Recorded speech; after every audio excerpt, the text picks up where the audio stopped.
Днес ще разгледаме каква трябва да е правилната умствена нагласа на всеки един професионален татуист, който иска да се развива в тази професия. Аз съм Тони Инк, основател на тату студия Ink Emperor, професионален татуист съм от над 7 години и съм създател на най-голямата обучителна академия за татуисти, през която са минали над 200 татуиста. Предвид целият ми опит и експертиза с тези неща, днес съм подготвил 5 съвета, които ще настроят умствената ви нагласа така, че да станете успешни професионалисти. Първото качество, над което трябва да наблегнете във вашата умствена нагласа, е отговорност към вашите клиенти. На първо място, клиентите ви се доверяват с изпълнение на неща, които ще останат с тях до края на живота им. И ако това ви звучи отговорно, имате и една още по-голяма отговорност върху здравето на клиента в процеса на татуиране. Татуировката не само остава до живот, но в процесът на татуиране участва кръвта на клиента и потенциален риск от заразяване с всички заболявания, които се предават по кръвен път. Ваша отговорност е както да пазите здравето на вашите клиенти, като имате изрядна хигиена в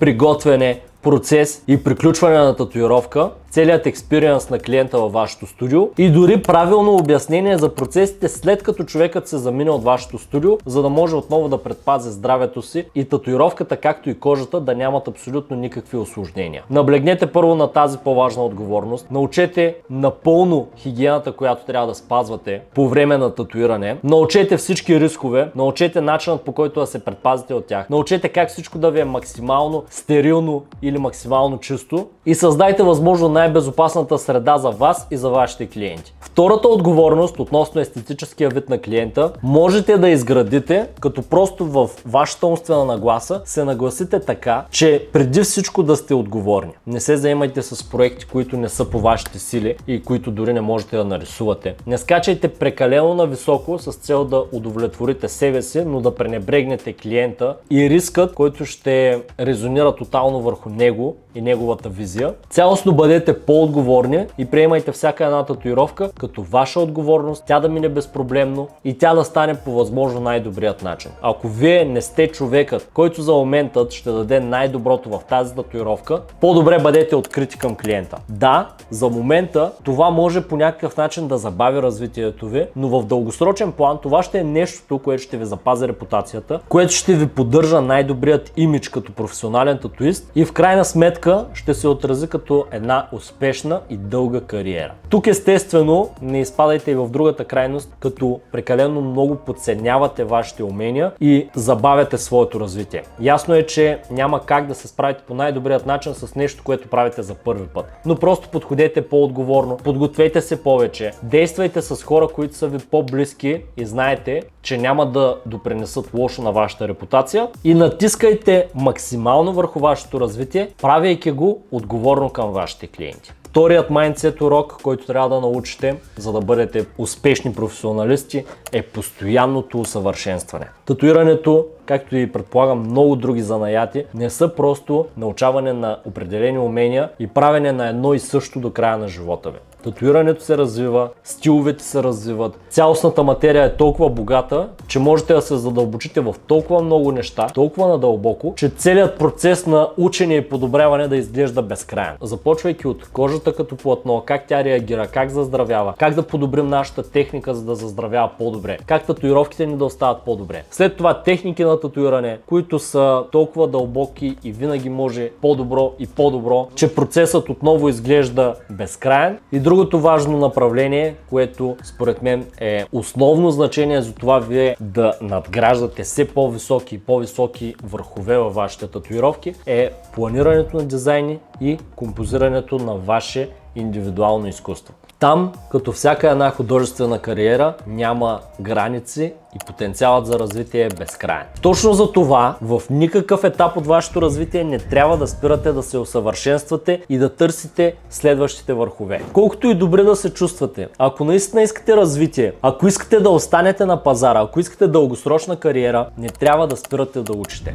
Представете си, че сега практикувате от 5 години и сте постигнали едно доста удовлетворяващо ниво. След 5 години ще има нови 10 татуиста във вашия град, които ще са постигнали абсолютно същото ниво, ако вие стоите и се задоволявате с това ниво. Ако вашата работа е добре сега, доволни сте от клиентите, представете си, че след 5 години тази работа и тези клиенти ще се пръсне на още 10 места. Ще бъдете ли доволни тогава с 10 пъти по-малко клиенти? Най-вероятно не, затова използвайте тази преднина днес, която имате, с 5 години повече опит от другите, не спирайте да се надграждате и след 5 години ще имате 10 години опит в развитие и усъвършенстване, което ще ви докара до едно доста трудно достижимо ниво и тази конкуренция от татуист с 5 годишен опит дори няма да я усетите. Дори и да пренебрегнем частта с клиентите и да кажем, че вие ще си имате лоялни клиенти. Защо да спираме в едно положение на комфортна зона и задоволяване, ако можем да изследваме още повече собствения си потенциал и докъде нашето изкуство може да се разгърне? Ако наистина искате да създадете шедьоври, ако наистина искате да направите нещо значимо, ако наистина искате по някакъв начин да допренесете за цялата индустрия, развивайте се. Не спирайте да се усъвършенствате и учете нови неща.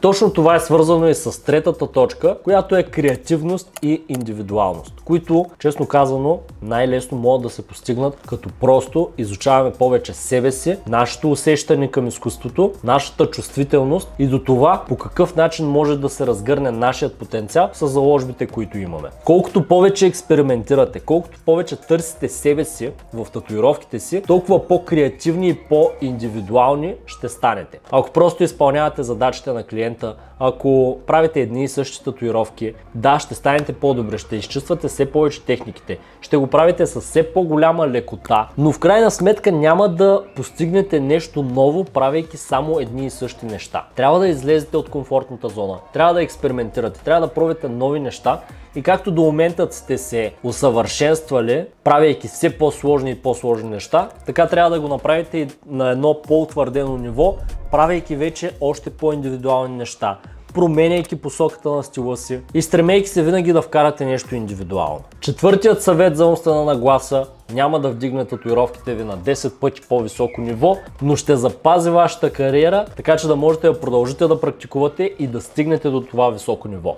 Става въпрос за професионализъм, етика и правилно отношение с клиентите. Майндсетът на професионалист трябва да включва стриктни норми, като уважение към клиентите, уважение към техните желания, поддържане на професионализъм без лични отношения и липса на всякакви злоупотреби с ценообразуване или каквото и да е друго, което би допринесло към някакво ощетяване на вашите клиенти. Бъдете професионалисти, уважавайте решенията на вашите клиенти, винаги бъдете уважителни каквото и да става, подхождайте с разбиране, не се карайте с клиента, винаги работете в посока опазване на репутацията и дори да има някакви спречквания, гледайте да ги разрешите по начин, по който те няма да рефлектират към вас и към вашата репутация. По-добре да отстъпите, да дадете крачка назад, отколкото да запалвате огъня на проблемите и в крайна сметка да страдате повече за емоционалните решения, които предприемате. Бъдете хладнокръвни професионалисти, създайте си правилна етика, която да спазвате и не прекрачвайте при никакви обстоятелства границите, които могат да развалят вашият професионализъм. Последното умение, което ще ви направи много добре професионалисти и ще поддържа винаги работата ви на едно много високо ниво и вниманието към всеки един детайл. Става въпрос за търпението по време на татуиране и свойството да работите методично от началото до края на татуировката. Много татуировки могат да се разпознаят дори с не толкова тренирано око, че са започнати много добре, в средата е поддържано окей качество и към края при настъпването на умора при татуиста, най-вероятно при малко повече усещане на болка от страна на клиента, резултатът е избързан, претупан и в крайна сметка не толкова добър, колкото трябва да е. От друга страна, всички професионалисти държат на всеки един детайл от тяхната работа и се стараят да дадат максимума навсякъде. Изградете този майндсет, защото той ще е ключов за вашите татуировки. Това не само ще вдигне вашето ниво на работа, но ще вдигне доверието и удовлетворението на вашите клиенти, след като видят толкова старателно направените от вас татуировки. Действайте разумно, татуировката остава за цял живот. Ако сте толкова изморени и знаете, че няма да дадете 100% в последната 1/3 от татуировката,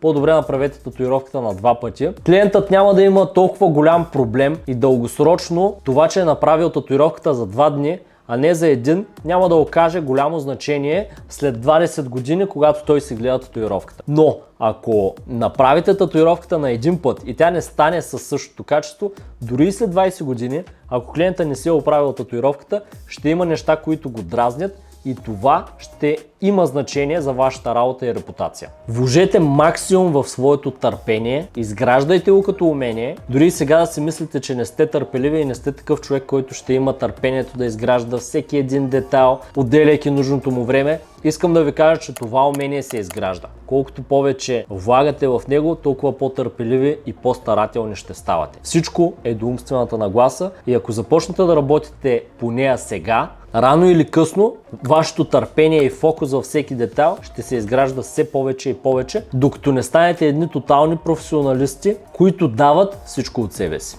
Ако искате да се развивате в татуирането и искате да имате ментори, които да ви навигират в правилния път, да показват грешките ви и да ви дават решения за тях, можете да се запишете безплатен предварителен разговор от линка в описанието, в който ще се запознаем с вашата история и ще видим дали можем да ви помогнем. Надявам се тези съвети да са ви били от полза. Чао!